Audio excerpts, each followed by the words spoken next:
week and day are we talking? Turn it on. Does it stay off until okay, good.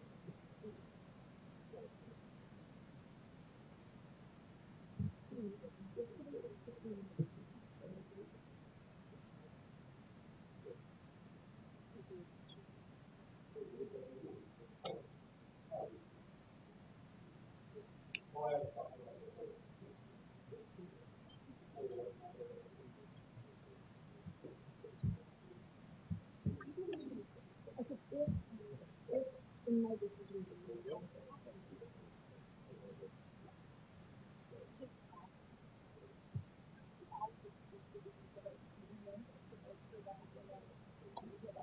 I think mine was my first time, so I didn't know that we just select one. I mean, that makes sense because it's represented. I think this like putting your vote, like I don't know any of these people. And I didn't even after looking them over, I guess here's who I'd go with. My original email, and so Todd, I called so I didn't tell you that. I didn't know what the protocol was. So.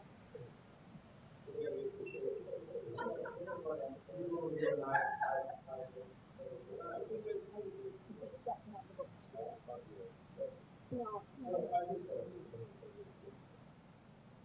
But this is the thing that it was. And then what past their budget.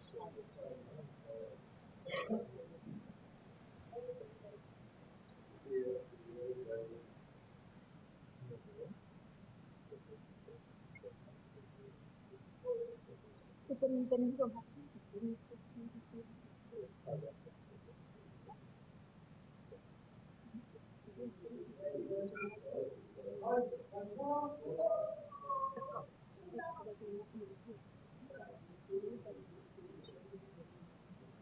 Starting to sound like who's the first one? But I mean, the thing he's joking around about film dollars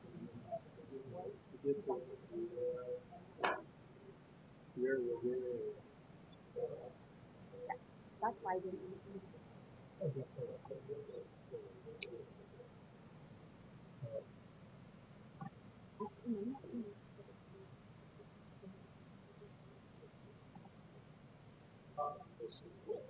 She might be telling.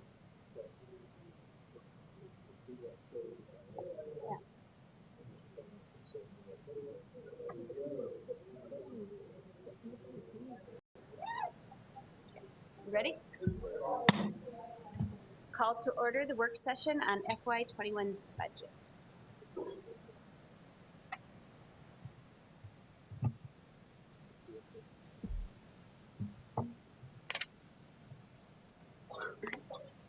Thank you. I think everybody's got a hard copy of this. We sent out and put out on the website the same document yesterday ahead of the meeting. We'll go through it. This might be a fairly quick one. We have a follow-up, of course, in 2 weeks, and that might be more necessary than we thought a month ago because we got to see what happens in the legislature. The final day, the veto day on Monday. But we can go through this fairly quickly. I'll just cruise along and stop me if you have questions, okay? So the very first thing I'd say is on page 4, kind of in green on the middle of every page there, this is what the page number is. That's very familiar to you. It's our district 5-year plan, and in yellow we kind of have our key variables that kind of drive this plan. That's this document right here. One thing I would point out, and I think you're all aware of this, and we had a very detailed discussion on this last year, this box here is kind of the beginning of that $7.5 million opt-out going away. That'd be halfway through fiscal year 22. It's the calendar year 2022. When we met with the Finance Action Network last year, they said maybe you should do some like CD laddering, smaller incremental opt-outs every year instead of large ones every 4 or 5 years that could put massive holes in your budget if they weren't approved into the future. So we did $1.5 million opt-out last year. We didn't increase it. We just, in the anticipation of this $7.5 million opt-out going off, And this budget would, we would propose $1.6 million just to put some inflation in those for next year, although we're not, once again, we're not increasing the opt-out. We're just trying to replace the $7.5 million opt-out incrementally. So that's what that box is for up there on line 6, and then down here as well. So the key, I'm going to go through some of these key variables. As we all know, the state aid formula in 2016, when they did the half-cent sales tax, they did some major changes to the formula, and one of those items was redistributing other funds that were outside the formula in the past. For us, that's gross receipts tax, it's bank franchise tax, which is our biggie, and county apportionment, which is county fines. Not a huge deal for Sioux Falls, but if you're a rather small district and you have a weigh station in your county, yeah, that was a big money maker. So they folded that into the formula. They're doing it over 5 years. We're a net winner on that.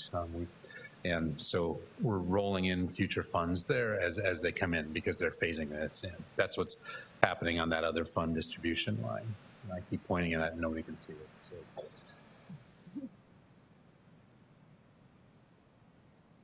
That's this line right here. The next one is... What line number? I don't have a line. It's down below the line there. Okay. It's that on the key variables. It's Got the it. very first one Yep. under revenue. The equalized other revenue, that's just where I keep track of our funds that are equal in that formula. So I'm not, if they go up or down, it's really not a net increase or decrease because it's being equalized across the state. So that's across the state. So what I do is just inflate that what we're assuming the state aid amount's going to go up. State apportionment, that is not part of the equalization because it's based on students. It's every 4 years you vote for your school and public lands commissioner. They watch over that money and send out distributions to the schools. That's on a per student basis, but it also counts private school kids as well too. So that's why it isn't in the formula. Opt-out, we have budgeted next year what we had this year, and then we have kind of a slow increase of that as we go out into the future. And you can see by 2025 it'd be $12.5 million, and that relates to another item I'll show you coming up in 1 second, which is right below that, the transfer from capital outlay fund. I got the junior kindergarten does not fit this line anymore. I should have crossed that out, but this budget has $4 million in it to help balance it, transfer from the capital outlay fund. We can do that now because of we can pay for our capital projects, the CIP. Jeff just gave a report on that Monday night. We're paying for that with bond proceeds. So we have, and we can do that for about 3 more years. So we have some extra funds in the, or we don't have any projects we have to do with using capital outlay dollars for that. But we can't do this forever because the bond money will be spent sooner or later. So we're trying to phase ourselves out of that and bring in the opt-out and not change the levy much is kind of why that's phasing in and out like that. State aid increase, we budgeted 2%. That's what the law required, with 3% inflation, whichever is less. Inflation was 2%.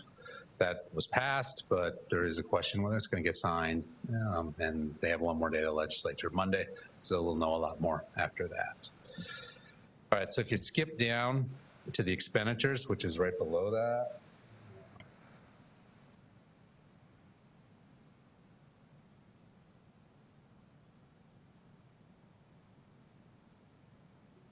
So if you skip down to the expenditures and look right below the yellow line, because the salary increase is linked to state aid. So we had, that just equals that figure. So it's just 2% going on. Now this budget here, as the board knows, because we were trying to keep teacher salaries moving forward, has the option every year to do an additional 0.75 to just keep the salaries from stagnating because there's a teacher delta and whatnot. So that is in this budget. I just have the 2% there. It's a 2.75. We'll change it one way or the other based on what happens next Monday. Just so you know, I guess if we were to get 0%, the salary agreement would call for a 1.25% salary increase. It's tied to what we get from the state, but below 2, between 2 and 2.5, it stays at 2. And then anything under 1.5, it's split 50-50. So do the math on that, and then 0% equals 1.25. A 0.75, just so you know, a 0.75 increase costs the district about $840,000 in the general fund. So we're budgeted at 2.75. If we went down to 1.25 and didn't do the extra 0.75, you could save almost $1.7 million on that. By the way, 1% increase or decrease in state aid is about $1.5 million. So that's all staff, not just teachers. Yeah, right. That's all staff members. That's right. And the numbers I'm giving are in the general fund. The same type of ratios would be in the special ed fund as well. So a 2% cut in what we budgeted, I guess, would be close to $3 million. Other items in here, we talk about the efficiency factor. We did not, we went for that 1% last year, and it was kind of painful. We did not, we haven't budgeted a real heavy one going out. We think it's fairly realistic. We've been cutting for the last 10 years, 15 years, it seems like. I mean, we add some programs, but the ones that exist, we're always building in this efficiency factor, and our fund balance kind of blows up if we don't do that. I'll show you that on the next version of this same page, just what that looks like. Our teacher delta, that figure's pretty safe, that 1.2. That's just it's a weird word for turnover in the all staff actually, but most of our salaries and benefits are teachers. So we see that as about $1.2 million. Health insurance increase, we actually, I put in 5 and the literal number's in there, but it's actually 2.1 for this year. So I have to change that. That won't change the number because I just hard coded in the actual budget for the current year. But we put in 5 because that's our maximum as we go out. That's the district's maximum exposure on healthcare. So it allows you to kind of, since you get a pretty good look at that, it allows you to make a pretty good plan versus we used to have 10%, 12%, 14% increases, and you could never do anything with your budget because you were always afraid that you might have to spend 10% or so on your healthcare. So those are kind of the key items. If you switch to the next page, it's the more traditional look at this document.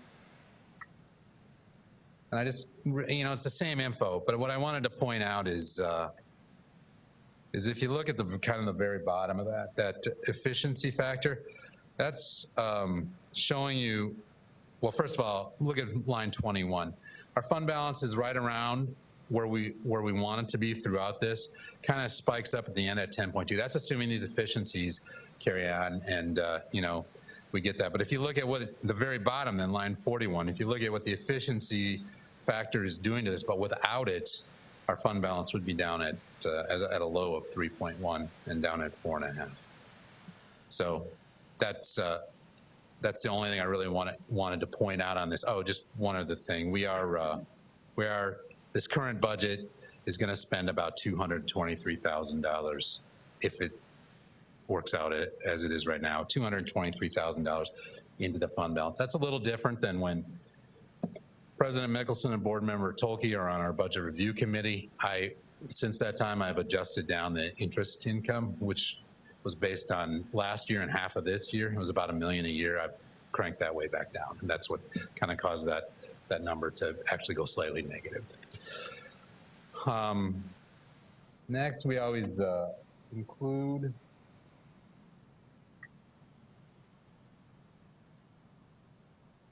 in our budget documents kind of what's gone on since we picked 2000. Thought that was a pretty good base year. What's gone on with school taxes and since 2000, and you can see if you look about right here. I mean, it varies from year to year. Sometimes it's a drop. Sometimes they go up. The values in Minnehaha and Lincoln counties on houses have been going up lately. So in the last few years, the annual increase has been higher than it has been. But if you look, the total increase over from 2000 to 2021 is 41.1%, and that works out to an average annual increase of 1.7, not too out of line. Just to compare to something, I just look at the state sales tax and gross receipts tax, how much is raised based on the estimated population, and that goes up about 3.9% a year per person in the state. And this assumes, this is a house that hasn't been added to, they haven't added a garage, it's just a house and just a house inflating year after year. That's what we're looking at on this document. So any questions on any of that? That's kind of the summary of at least the general fund and then the property taxes. Questions?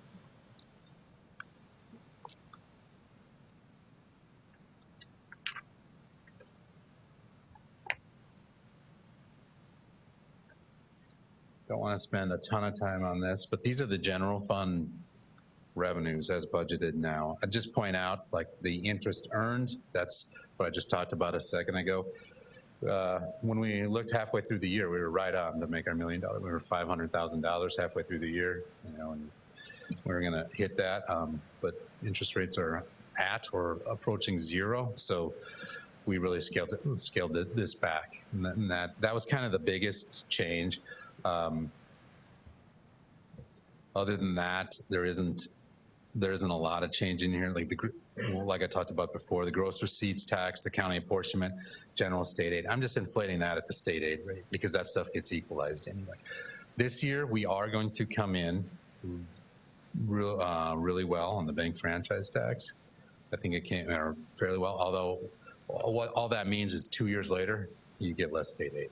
So when you come into the good on that, you just put it away as a reserve for when the state aid is lower in the future. That's how we're treating that. So that's a real basic look at our revenues. And this is a summary look. I'm not going to spend a ton of this. Is just on a couple of pages, 2 or 3. Our general fund expenditures by cost center or program. All of these were funded at the recommended level. It just gives you last year's FTE, next year's FTE, the budget for each, and then the increase or decrease to all. It's just kind of there for your perusal because we'll go into more detail. We have this, right after that, we have this spreadsheet, which actually was first pioneered by the folks out at STI, and we ended up copying that about 10 years ago, where it gives you kind of the same information, but it also gives you an explanation of exactly what's going on. And I think I said it, but I'm gonna reiterate it. We took all the recommended levels from we didn't make them go back and make changes. So of course, the level 4, unless it's like a federal program where they only do one level because they can't cut the budget, they can only spend what they get. And if they don't spend it, it's money that just reverts back to the federal government. So for most of our levels anyway, we have a level 4 would be what's it going to cost you next year to do what you're doing this year. And the best example of that, kind of for the public, not for you so much, is if we're going to have 200 more kids in high school next year, if you didn't increase their FTE, you would artificially raise the class size. So we say, here's the projection, so budget to keep your class size at what it's at. So that's current level. So that's why sometimes the dollar amounts fluctuate even when it's the current level. Other times the delta is hitting these and the staff aren't quite as expensive as they were projected to be because some retired there, so it will show up as a negative number. So the reds are increases, they're negative to the budget. That's why we use reds. Blues are decreases, it's positive to the budget. And you can see those numbers. I'm just gonna point out the levels that are not level 4, and just a real quick, and if you have a lot of detailed questions on any of them, stop me and hopefully somebody behind me can answer your detailed questions. And elementary instruction, last year we changed that schedule. With that, librarians ended up teaching more, and we kind of added some librarian time. But in that, we have other specials where the FTE, we didn't didn't move anybody out or anything like that. It's just the FTE, they weren't quite at 1.0. So when you spread that over 25 buildings, you get some efficiencies there. And so they were able to go at a level 2. Middle school instruction, that is the 5 CTE EAs that we talked about last year that we did not reduce. There's a trade-off for there, and I'm going to point about that. When we write an instruction every year for the last 5 years or so, maybe even more, we say like the middle school group, if you want an increase within your group in the 4 or 5 different budgets you look at, can you cut something to fund that increase? This might be the first time, but somebody actually did that this year, and that's this group. So we'll talk about that increase here in a minute. Indian Ed, they were able to do, we told them to look at a level 3, everybody, try to look at it. They were able to cut $5,700 in supplies, that's cost center 134. Secondary behavior, that's cost center 605. That's a middle school Odyssey classroom, a behavior classroom. They're full in there, and they're going from 3 to 4, I think, is that right, Jamie? Yeah. 3 to 4 classrooms, and that's the offset for the middle school EAs. Counseling, 546. We have 2 very large elementary schools, Discovery and Pettigrew, and they're going to split a counselor, so they're going to each be at 1.5 counselors. Athletics, middle school, and wrestling and gymnastics at the high schools. That there's a bus that runs from each school over to a high school. Not always, I'm not going to say that, but oftentimes it's empty. There's going to be a middle school program, but we're not going to take them over to the high schools. Is what's going on there. Staff development is that's cost center 140. That's a half FTE elementary intern based on the formulas where we determine that, and then to try to make page training for new teachers systematic. So they'll teach for a year, and then at the end of the year, we're going to add a couple of days to the calendar so they can get page training. And those 2 things are the increases in staff development. Admin legal, reduced, that's cost center 56. They reduced some supplies and materials, and then subpay for the internship program wasn't as high as budgeted. So there's a cut there. Operational services, Jeff Kreider's crew usually finds efficiencies every year, and they're at a level 2. There's phone rates and other items in there as well. Fiscal, we were able to, just based on non-utilization of hourly and some purchase services, we were able to go with level 3 there. That's 67. And you guys might not have known this, but you took a level 1 cut at the school board and election services item. What that is we had the Gallup survey budget in there, and we're doing that internally. So that's what that cut is. Any questions on any of those?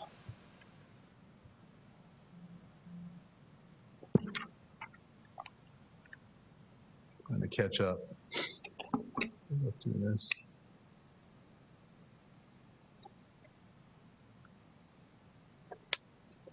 So let's take a look now at special ed. We're going to be on page 22 for the revenues. Now, special ed may or may not be in the same boat as general fund. They did not inflate the special ed formula, but what they did do is the law requires every 3 years they look at where the actual expenditures are happening, and they reallocate on the per student amount for the severe students, and the expenditures are usually higher than what state aid is, so the amount kind of naturally floats up when that happens. So I believe our increase was right around 2% anyway, without actually then doing that and then inflating it another 2%. So the governor's original proposal was general fund flat, special ed, do the reallocation. If they go back to that, then special ed, this shouldn't be affected. So these revenues should be right. If they do something different, then we'll have to take a look at this as well. But so you can see our revenues are about $47.8 million, and our expenditures are 47.4. So they made some significant program adjustments last year, and even one this year that isn't really a cut, but it's a nice program adjustment. Deb just gave the report. Monday night. So their budget's actually looking to actually grow its fund balance. The fund balance has been declining for the last, well, kind of since almost 2012, probably FY12. So they're actually looking to grow next year a little bit, get that fund balance back up to a more comfortable level. So they have some programs that you just have to, they have some more level ones than we do in the general fund. So if you look through there, everybody's either a 1 or a 4. There is one cut in secondary behavior programs, item 605, and that's a level 3 of 4. It isn't, it wasn't a significant cut. It had to do with teacher hourly items. And then there's an increase in here as well. It's 627. And I think that's it. Yeah, that's an expansion. And what that is it's a pilot program to hire a board certified behavior analyst. And what that has to do with is cognitively impaired kids who are behavior problems, try to get somebody in and work on making that better so it doesn't get worse. So that's a pilot project, and that's the only increase that's in their budget. Of course, salaries, like in the general fund, we're at 2.75, holding to see what happens Monday.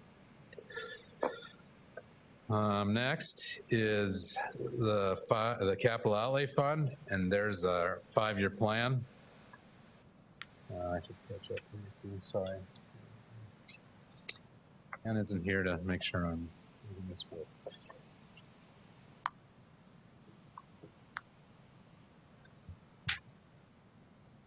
And these documents are available on the web as well. Those were put out there. So I just kind of use this to kind of show you where I'm at on this document. You can look at it in front of you. So we've got our $3 promise that's in effect, where between the capital outlay fund and the bond fund, our levy will be $3. So that's contained throughout this plan. So we've got revenue growth, but it's not as high as it would be without that promise. So that is contained throughout this plan. Down here on line 46, we have that transfer to the general fund of $4 million, and then $3 million, 2.5.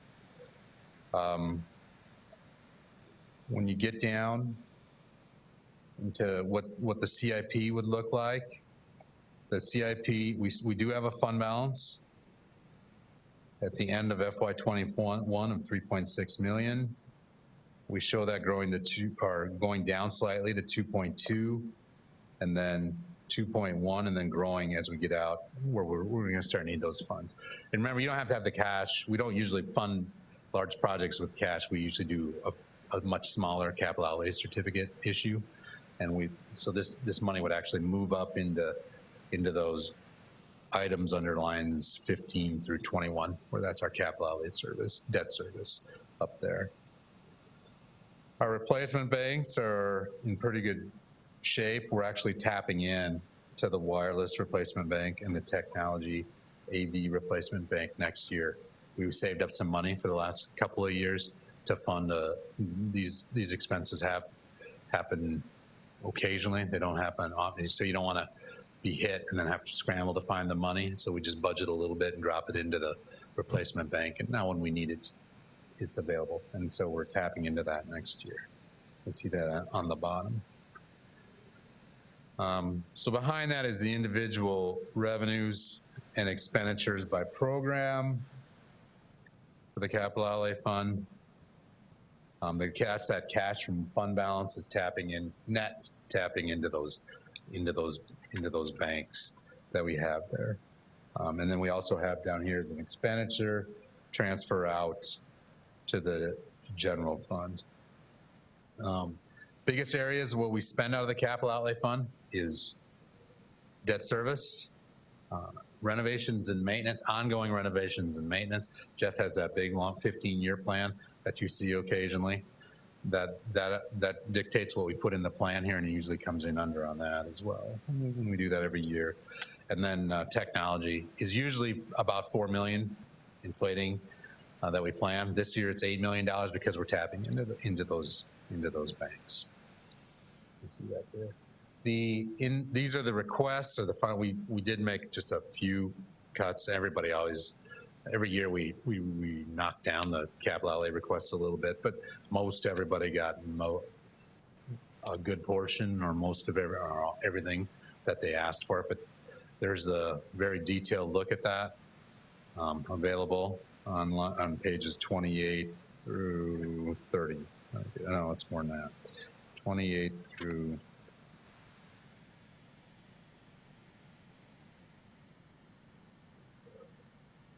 through 33. Todd, I have a quick question. Yeah. I just want to make sure I'm getting this. When you talk about that transfer to the general fund, line item 46, you go over to the CIP years 6 and 7. That is recognized up on line item 39 then for the CIP projects fund.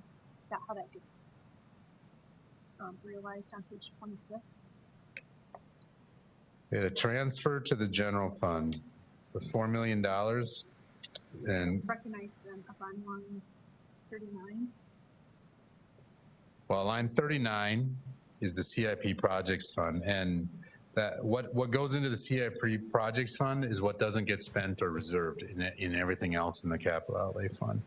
So we're doing $4 million there. So the CIP projects fund for next year is a negative $144,440,000. That shows up in line 72, which shows you the revenues available to the CIP project fund for that year. So we carry over 3.6 from FY21. We anticipate carrying over 3.6 million. That comes up to FY22. We're going to actually reduce that number, and we reserve it every year. So we're going to make a reduction in the reserve, so it'll be 2.2 million at the end of the year. Then the next year, we'll carry over the 2.2, and since we're going to do 3,250,000. We're going to reduce that reserve again by about 80,000. So we'll be at 2.14. And then after that, when we phase out the transfers, we're going to start pumping that fund up. So if you look out there in FY24, we have 3.8 million into the CIP projects fund.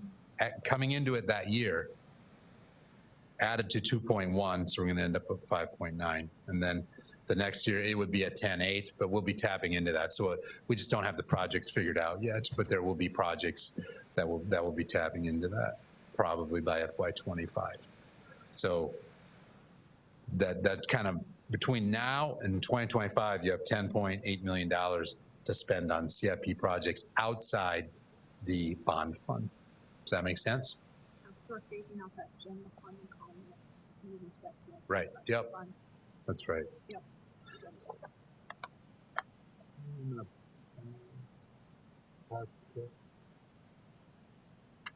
So on page 35 then is a summary of all our tax supported funds.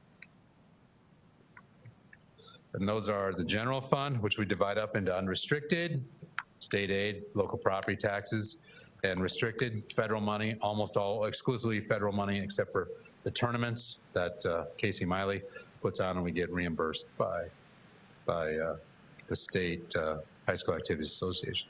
Special ed fund, the capital outlay fund, and then the bond redemption fund. Those are our 4 funds. You can see the total expenditures for next year's right now is budgeted at $265.6 million. We have some other funds. We don't go into nearly that kind of detail. But if you want to look quickly on page 38,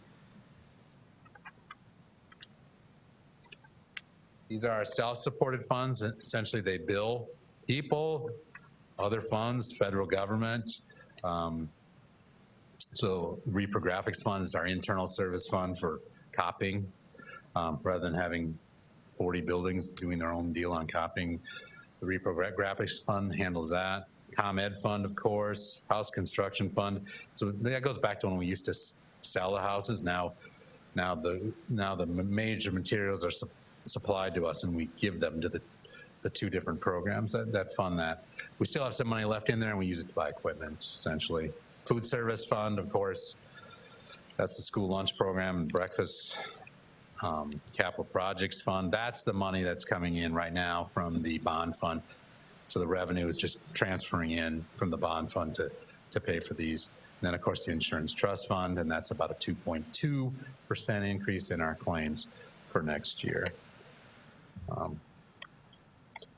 That's those items. And then behind that is the ComEd fund, Kids Inc. That's all the little sub funds within there.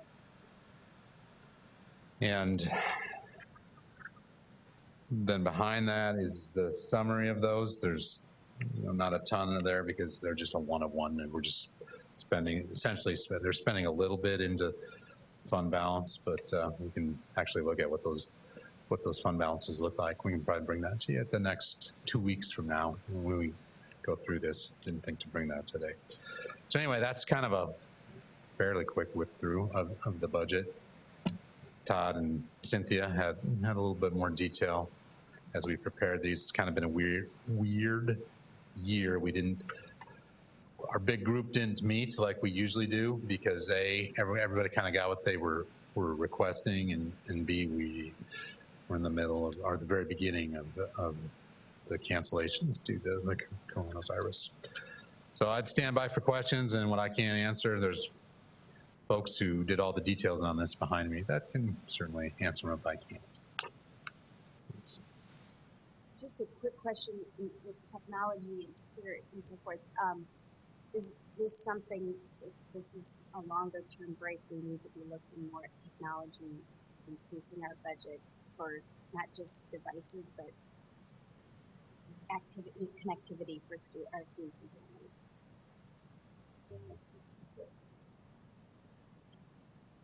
It might be a little bit early to tell just yet, but there have been a couple things that, as we look at what we lean on in these times, are slightly different than what we lean on during face-to-face meetings. So some of the conversation has started about what that would look like and what that means in order to be more prepared. Not that we're expecting to have to do this necessarily again, but that some of that conversation has started to kind of track what that leaned on during this time to see how it would impact budget if we have to move in those directions. Thank you. I'm thinking too about the, we send many devices home with 2nd through 5th graders that we cross our fingers that they come back in the same condition that we sent them home in. Middle schoolers. Yeah, and middle schoolers too. And so even just some replacement costs or things like that, I don't know if we need to take that into consideration or if that's not significant enough, we don't believe. Yeah, so I'm anticipating a slight increase in possible breakage just due to the environment difference between home and in the classroom. But we do have a calculated percentage that we purchase beyond for that need, and we think that's going to hold up in this particular case, which shows that I think we've accounted for it. If over the next couple of weeks that doesn't seem to be the case, we still have a little bit of time to adjust our purchase for next year for the Chromebooks that will come in order to account for that. Those insurance policies? Oh, sorry. Well, I was actually going to go, is there a way to, I'm just, as an example, I have a middle schooler. I didn't get them insurance because I know that the Chromebooks stay at school, but now they're home. Yes. Is there an option to let parents sign up for that coverage in this sort of new world we're in right now, or is it too late? I don't believe it's too late. There's a prorated insurance amount. So we're following the pattern that if someone were to have moved into our school district, they would do a prorated insurance offer to them. So that's what we've done for 10 members for anyone who needs to add that insurance. Lisa. That might be a good communication piece. Sure. To middle schoolers, particularly, right. Or even the elementary as well. Yeah. Right. Yep. That would be great. Todd, I have a question about the self-supported funds. Again, in this current time, Kids Inc. isn't running with one exception. School lunches aren't being bought, but granted, I'm assuming, well, we're still buying food for some of the sites that we are providing meals at. What is that going to look like? Well, I think next year, hopefully we're back to normal. So this budget hopefully is right. What it's looking like right now, we've had some tremendous partners actually on the school lunch side, where we do the summer feeding program, and we're kind of setting out to follow that, and then we've expanded that, and then we've gotten really good flexibility from the state Department of Ed. Maybe that came down from USDA, but surprising flexibility on that, where we can serve meals, we can take them around on a bus, we can do lots of things. We can do grab and goes. Usually you have to eat your lunch on the site in the summer feeding program. So we've got I think now it's like 76 or so stops, and I think we're adding 4 tomorrow for some of the John Harris area that we bus to. So we're going to be at right around 80 stops where we're delivering those meals. And I understand it. You have to give a lunch, and you can give like tomorrow's breakfast. And if we don't have a program the next day, we can give tomorrow's lunch and then the next day's breakfast too to a student. If an adult is coming to pick up for kids, that's still not allowed. However, community partnerships are great. We have money left over from the Barrel House, their Hungry Hearts Fund that was funding programs served in the meal. There's some left over. They gave us permission to fund those meals that won't be funded by the USDA. And Sioux Falls, I can't think of it. Corona Sioux Falls. What's that? Corona Sioux Falls. No, it's Sioux Falls. The Sioux Empire feeds kids, or Yeah, I have to tell that to you, because they gave us a check for $40,000, which will fund about 13,000 of those types of meals. Okay. And we had a $100 donation. You'll see that in the minutes as we go forward. But they're really stepping up to help fund those, so we can be more flexible than what the federal government which with its great flexibility is allowing us to do. So we get in trouble, like our insurance trust fund. If we make money in this, they don't want you making money on it, but we certainly don't anticipate losing money as we go this year. Kids Inc., the vast majority of those staff are kind of like subs. They're not subs, but they're not in a group. So we're for our negotiated groups, we're trying to make sure nobody loses their salary. But for individuals who are part-time, hourly, or they work part-time for us, we haven't made that commitment. And now so for those individuals, the unemployment insurance they've laxed their rules as well. So that's available to them, and they're trying to pass something out in Washington that would make that even more beneficial. That's what I heard last. That hasn't passed yet, but so we're not dipping into. I think Kids Inc. is going to take a little bit of a hit this year, but it isn't as much as you might think without revenue coming in. Okay. Thank you.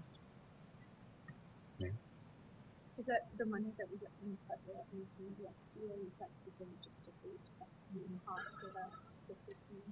Yeah, I mean, it covers the food, but it also, it covers the whole gamut. Yeah, but then they expect us to charge for people that can afford it and whatnot. And they're very specific about, like, if we were to just say, well, like the Barrel House funds, for instance, if we were to say we're going to forgive funds, you can't do that within that fund. You have to find a source for it, and if it isn't community partners donating the money, then it would be tax dollars that would have to pay for it. So it'll fund any of the eligible expenses in the Child Nutrition Fund, which includes salaries and benefits, but they expect you to not lose money, not make money.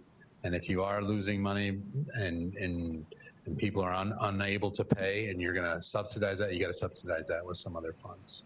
That's kind of the requirement there. Yeah, I mean, principally, we run any business off of capitalization, but Right. I get it. And Yeah. it's,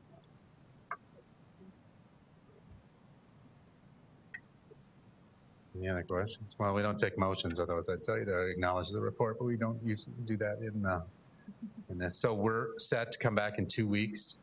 You guys, we might have a lot of bigger, much bigger change than we anticipated to this because of if that 2% is changes. Other than that, we'd come back and hopefully do kind of a quick question and answer on stuff that you've heard about the budget, but it might be a little bit more in depth than what we'd planned. I still meant the public input today, correct? Well, our general rules on this are that you should sign up in advance to talk on the item, but Nobody Yeah, has nothing, so I so- just wanted to make sure. right. If Yep. people are we do- watching from every afar. meeting we have, yeah, there has to be I time. just for wanted to public. address that to Yep. make sure, and if people are watching and not see if nobody has signed up. Thank you. Thank you. Okay.